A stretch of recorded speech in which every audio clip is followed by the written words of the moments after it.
tied into a war in Ukraine, confused about its identity and autonomy. The European political establishment has consigned EU member states to a period of considerable perturbation. The Eurozone economies are being buffeted by major headwinds. Hampered by high energy costs, Eurozone economies are witnessing industrial hollowing out as energy-intensive industries shutter. How EU member states, individually and collectively, deal with the present impasse will determine the medium-term prosperity and security of the zone's citizens.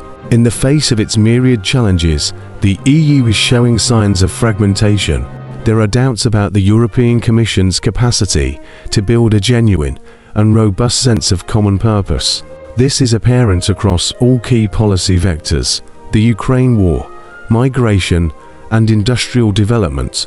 The unquestioned commitment to the war in Ukraine is now being questioned. The loss of low-cost Russian gas and oil is like Voldemort, the villain in Harry Potter. Mario Draghi's recent report to the European Commission on European competitiveness acknowledges the centrality of energy costs, but did not dare name the role played by EU and American sanctions against Russian energy. Voters are angry at the costs of the war, in terms of local industries, jobs, and the adverse impact on the cost of living. Many increasingly want peace through negotiations. Hungarian and Slovakian leaders have spoken out against the continuation of the war, despite coming under intense pressure from the political mainstream. The dominant establishment view from Brussels is to continue arming the Ukrainians. A schism is apparent, not just among political leaders. Since the Russian special military operation of February 2022, an estimated 6 million or more Ukrainians have fled into Europe. While welcome at first, there are increasingly more signs that the refugees are beginning to overstay their welcome. The Ukraine conflict and Europe's economic problems are interrelated, resulting in increasingly high energy costs. The German economy has been in protracted stagnation. As the beating heart of European industry, the rest of the Eurozone isn't doing much better. The Eurozone as a whole is expected to achieve GDP growth of around 1% this year.